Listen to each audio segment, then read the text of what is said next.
The events in this program are inspired by a true story. Names, dates, and details have been changed. Viewer discretion is advised. On this episode of Bizarre Murders, life in Liberty, Texas is as quiet as it gets. I'd like my favorite, a piece of cherry pie, if you would. Coming right up. Until a series of murders begins with human and mannequin victims. What the heck? Can police catch the killer before he strikes again? Or will the bodies pile up faster than a sneeze through a screen door? Damn, this town's going to hell in a handcart.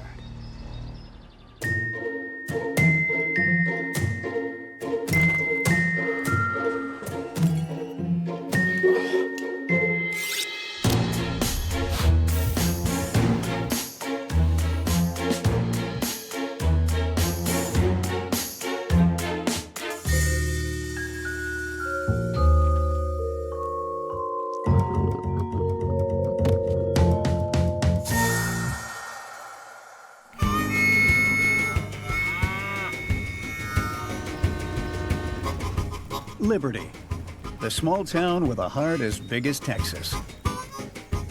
Life here is about the good Lord, good people, and good food. Refill? Thank you kindly, little lady. The law runs deep through Sheriff Walker's blood. His daddy and granddaddy were both town sheriff. So I heard them Wilson boys have been stirring up a little trouble. Oh, yeah. They were as drunk as Cooter Brown. I found them up at the Henderson farm, tipping cows. I tell you, Dallas, these boys, they're a few pickles short of a barrel. Oh, Sheriff, you're so funny. Oh, my goodness. Sheriff! I need to be talking to you out here. All right. Excuse me, ma'am.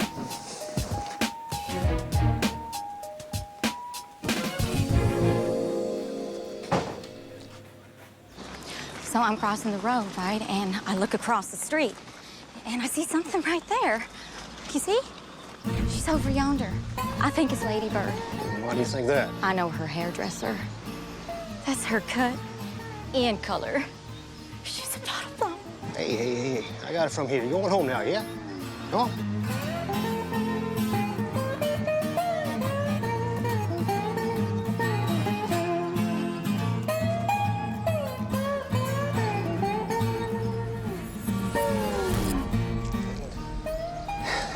Look that nuttier than a squirrel's turd.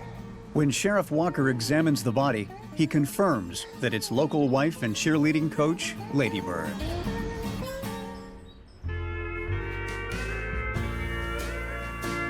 Happy Texas Independence Day, y'all! I'm Dallas. How you doing today? Great, how are you? I'm excellent. A former NFL cheerleader, Lady Bird ran the PTA and the local Liberty Prayer Circle. Oh, my. Oh, and Barry, I got the whole circle praying that ward of yours away. Jesus, take the wheel on this one.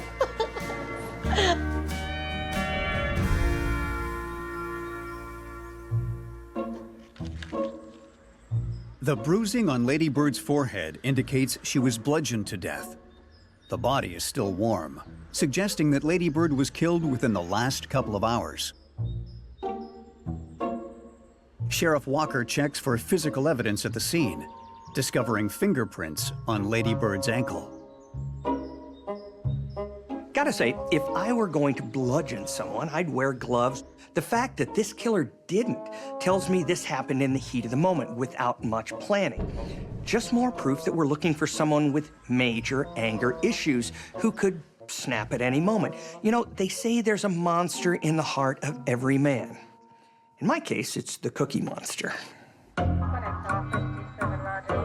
Oh, ain't this just an ugly old thing? Who could have done that to my lady? Sheriff Walker brings Lady Bird's husband, Buck, down to the station to answer a few questions. Buck, I'm gonna have to ask you where you was this morning. God, I can't believe you'd think that I did this to my wife. It just makes me madder than a wet hen. Whenever a woman's a victim of foul play, we're gonna look straight at her husband or boyfriend. Why? Because in most cases, they did it. So guys, if we don't like being the automatic prime suspects, we, as a group, need to stop killing the women in our lives. If you can just tell me where you was, I'd much appreciate it. I could get you out of here and back to grieving Lady. I started work at the ranch at 6 in the morning, and I was there till you called. Can anybody prove it? Everyone, I was in the field in full view of the entire place. Sheriff Walker calls Buck's employer, confirming that he was, in fact, working in the field that whole morning. He was here till you called him away, Sheriff. Oh, yeah, Well, nice talking with you, bud. Same here. Yeah, well, we gotta get out duck hunting sometime soon. Been a dog's year. Love to, Sheriff. See ya.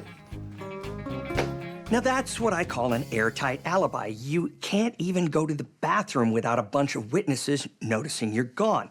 There's no way you could slip off, kill someone, dump the body, and then make it back in time. I mean, unless you're dealing with a kidney stone, so your bathroom breaks are long and... Oh, sorry, TMI. Sorry, getting old is hard. Anyway, I think Buck's eliminated as a suspect. Sheriff Walker hangs his hopes on finding a match for the fingerprints found on Lady Bird's body. Walker. Before the results can come in, though, Sheriff Walker gets a shocking report. Another body has been found. Well, ain't that just a big pile of horse manure? This town has gone from never having a murder to having 2 in a matter of days. That tells me law enforcement has a serious problem on their hands. Or everyone here is living in a small-town horror movie. Don't turn off the lights. When Sheriff Walker starts to examine the crime scene, he realizes this latest victim isn't human. It's a mannequin. What the heck? Seeing that the mannequin has been made up to look like Lady Bird's body, Sheriff Walker checks it for fingerprints, but can't find any. Wait, so at the real murder scene, there's fingerprints, but here, nothing? That means that there are either 2 killers and the mannequin slayer is doing a way better job of covering his tracks, or we've got 1 killer who's learning. The question now is whether the mannequin is a taunt, or is a sign of something to come, maybe another murder, maybe a killer sidewalk sale. I was the one who found her, you know. News travels fast in Liberty, and soon everyone knows all the details of Lady Bird's murder and the mannequins. It was awful. My best friend. Don't go fixing to lie to us, Miss Clementine. We all know you couldn't stand Lady Bird. She won more jelly competitions than you can shake a stick at. And would you win? First place loser? That's all. Sorry about that. I just hate how she's turning this tragedy into the Clementine show. I understand, Dallas. But between you and me, I don't like it either. But I don't think pointing fingers and laying blame is gonna help us solve this thing. Any leads on who killed Lady Bird? And that big dog yet? No, ma'am. Don't you worry your pretty little head about it. I think with all the evidence that I've collected so far, we should have this thing solved pretty soon. Meanwhile, I'd like my favorite, a piece of cherry pie, if you would. Coming right up.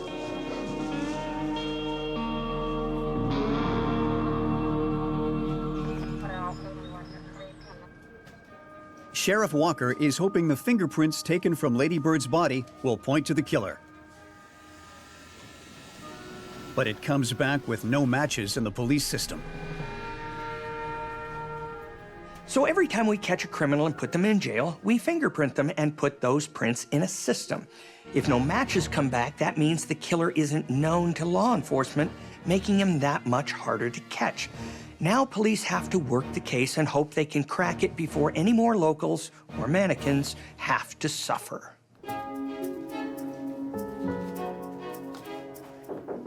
Come in. Hey, Wade, thanks for coming down. No problem, Sheriff.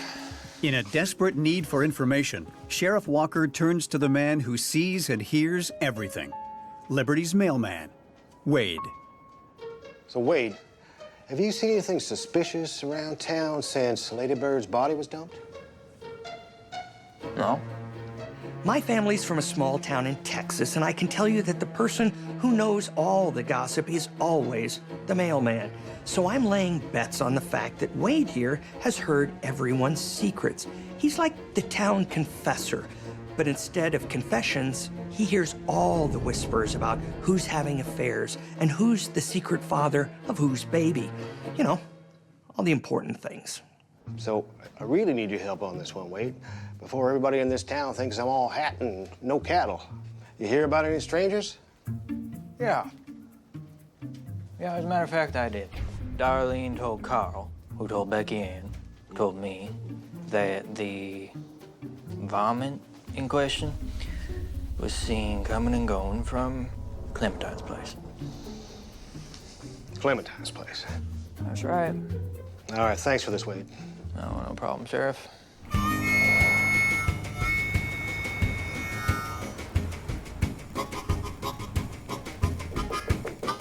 Come in.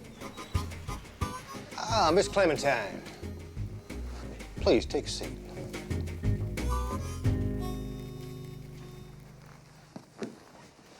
Good to see you. Now, look, I don't want to get up in your business, Clementine, but I've heard some stories that your vomit staying in your place. You better be talking about a possum, Sherry. Because I know you ain't referring to someone staying with me as no varmint. Well, I gotta confess, I am. Just to set the record straight, my cousin came down from New York City, and he left 2 days before Lady Bird was killed. So he ain't no varmint, just a Yankee. All right. When you're living in a small town and you know everyone in it, I get wanting the murderer to be a stranger. But in most cases, victims are murdered by people they know. So it's time to stop looking outward and to start thinking about who in town could be a real corn-fed killer. Over the next 2 months, Sheriff Walker continues interviewing locals, but no new information comes to light. Well, don't that just snap your goddess? There are, however, new victims, as a series of mannequin and mannequin parts are dumped around town. Every 2 weeks, just like clockwork, they show up, each more gruesome than the last. It's not unusual for a killer to taunt police with something like notes, puzzles, even dolls, or in this case, mannequins. But usually that happens when you've got something like a serial killer. In this case, you've just got one body and no leads, so why keep dumping mannequins? No matter what the answer is, though, it's time for police to figure it out before they look like a bunch of dummies. 2 weeks later, the next call comes in, right on schedule. Walker. What? Another one? You're right there. At the dump site, Sheriff Walker doesn't find a mutilated mannequin, but rather Clementine, bludgeoned to death, just like Lady Bird. Damn, this town's going to hell in a handcart. So now we've got a second victim who looks a lot like our first. Maybe this is a serial killer after all. And between the similar victims and the mutilated mannequins, I think we're looking at someone with more issues with women than Jack the Ripper. When Sheriff Walker examines Clementine's body, he discovers several dark hairs. Yeah, that's gonna help. It's gonna help a lot. Knowing these could give him a DNA profile for the killer, Sheriff Walker gathers the hairs and sends them out for testing.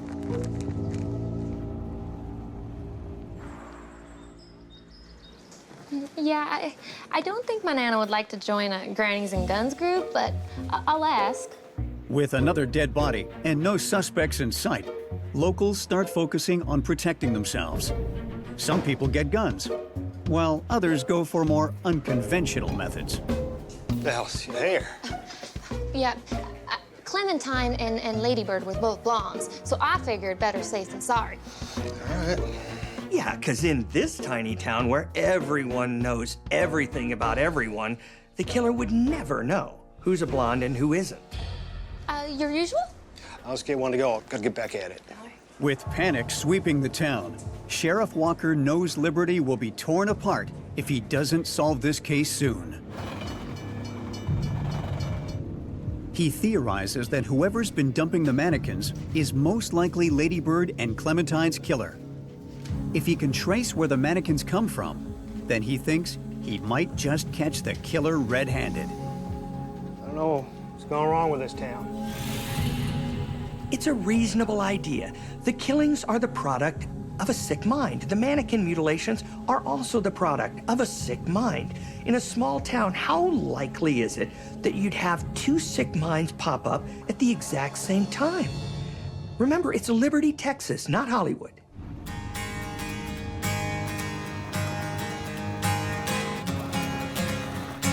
Sheriff Walker visits every place in town with mannequins, checking to see if they are missing limbs and looking for any other relevant evidence.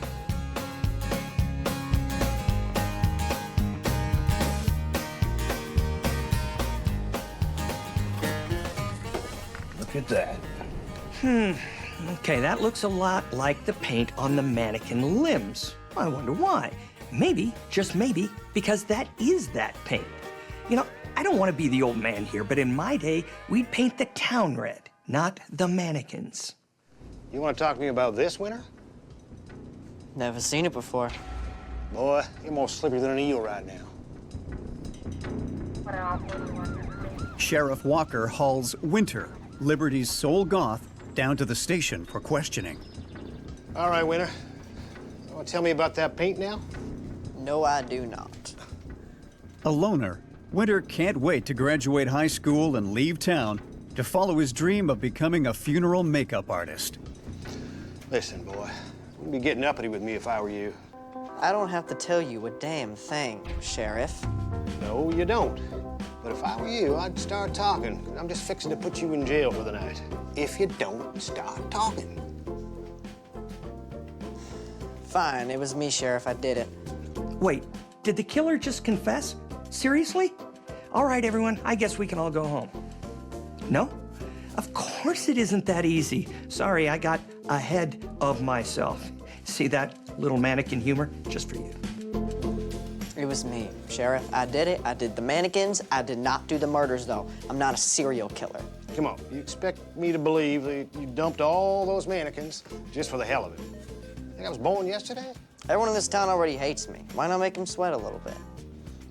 All right, then. If you're innocent, let's prove it. You wouldn't mind giving me some fingerprints, would you? All right, fine. To confirm Winter's story, Sheriff Walker sends out the teen's fingerprints and DNA for testing.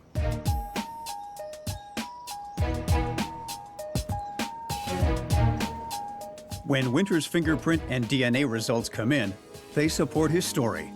He isn't the Liberty Lady killer, just a kid with bad judgment and a dark sense of humor. With the mannequin connection eliminated, this case just got a whole lot harder.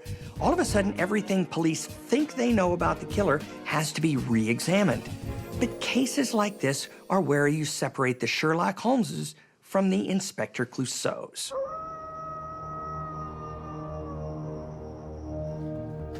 Sheriff Walker hits a dead end with the case. I don't know. Until a new lead finds him. Walker. What? You stay right there. I'm on my way.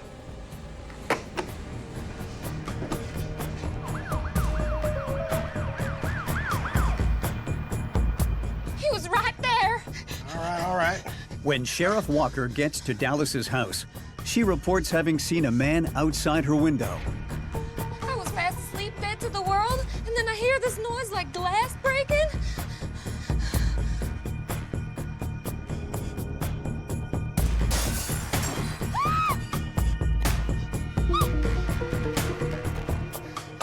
Walker. Sheriff, I need you. A man's trying to break into my house. When Sheriff Walker examines the broken window, he notices something unusual.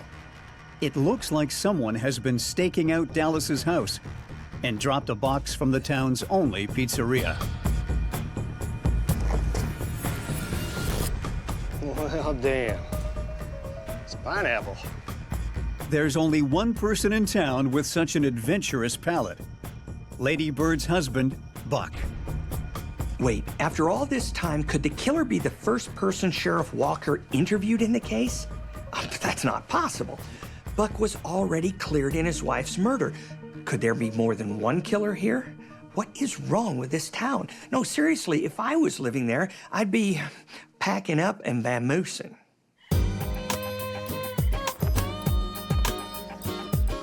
The next morning, Sheriff Walker brings Buck back in for questioning. Now, Buck, I know we've danced this dance before, but I'm gonna have to ask you about your activities last night, your comings and goings. Why? Somebody broke into Dallas's place, and all the evidence points pretty much directly back to you. No. Listen, all right? I was having a rough night last night, but I ain't go breaking in nowhere, all right? No. Wade, he came over, we got some beers, some pizza, and we were planning on staying up all night yakking and eating, but as soon as I started yawning, I handed Wade the pizza box, told him to take leftovers and just hit the road. Wade left with the pizza and the box. Yeah. Why does it even matter? You investigate if I'm a good enough host now, too? No, that case is closed long ago. No, you ain't.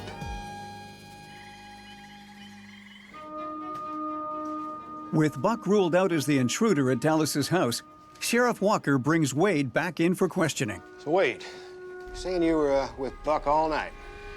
Yeah. It's interesting. He says you left kind of early because he got tired and wanted to get to bed. Yeah, but that was the end of my night. So you didn't break into Dallas's house on your way home? I can't think of why I'd want to do that. I can, if you're a bad guy. Are you a bad guy, Wade? No, sir. No, sir, I ain't. But Sheriff Walker isn't convinced. He wonders if Wade could be the Liberty Lady killer. Well, if you're gonna hang your hat on being a good guy, you wouldn't mind giving me some DNA and your fingerprints.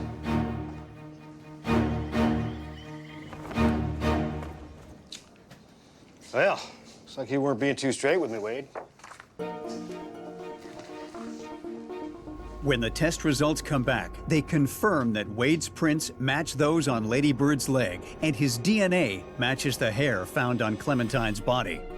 You're so crooked, swallow a nail and cough up a screw.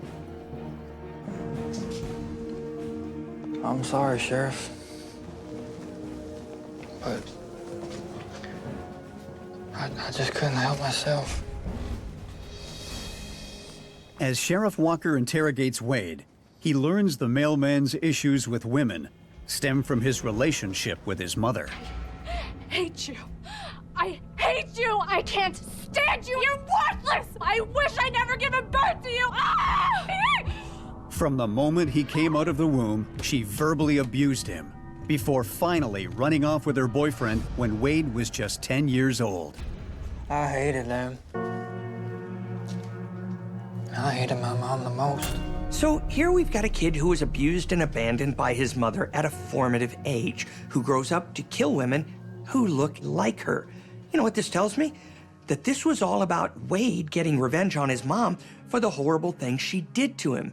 Since his mom wasn't around, Wade couldn't get revenge on her, so he found the next best thing. Women who reminded him of her. Wait, my goodness, aren't you a sight for sore eyes? Thank you, ma'am. Why don't you come on in and rest those weary feet of yours for a minute? My goodness, it's hot as Hades out there. You must be parched. Would you like some of my grandmammy's famous peach lemonade? Well, yes, ma'am. Yes, ma'am, I would. Painfully shy, Wade developed a crush on Lady Bird, the first woman in town to show him any attention.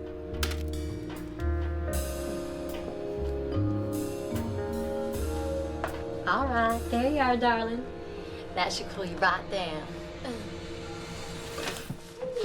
Wade, what are you doing? But when Wade steps over the line, Lady Bird explodes. Wade, I'm talking to you. Where are your manners? What, did your mother raise you to be like this, Wade? I don't think so. You think you could just come into my house, kiss a woman, take what you want? I hate you. I can't stand you. You're worthless. I wish I never given birth to you. Ah! I don't think so. Wade! Wade had his psyche damaged at a formative age. Now in his eyes, he's just been rejected again, and by a woman who's a dead ringer for his mom. Suddenly, all those feelings he had growing up are flooding back, wanting to make those feelings stop and make his mom and all the women like her pay. He just snaps. No wonder your mother left you. Why would anybody stay with you, Wade? Shut up! You shouldn't have said that. Wade tells Sheriff Walker that after killing Lady Bird, he got a feeling of control over his mother and his past. From then on, all he could think about was getting that feeling again, making women who look like his mother a potential target. But the thing with serial killers, which Wade was well on his way to becoming, is that as they crave that rush of the kill more and more, they get sloppy. And that's exactly what happened when Wade couldn't resist stopping at Dallas's house on his way home from Buck's. Dallas is just lucky that she woke up when she did, because when it comes to murder victims, good things don't come in threes. Wade is charged with 2 counts of murder and 1 of breaking and entering. At trial, he's convicted and sentenced to life in prison without the possibility of parole.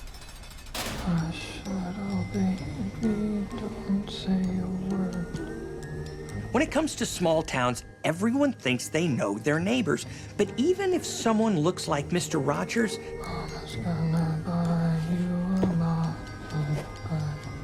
they may have the heart of Jason from the Friday the 13th movies. That's why you gotta be like a mannequin and stay on your toes.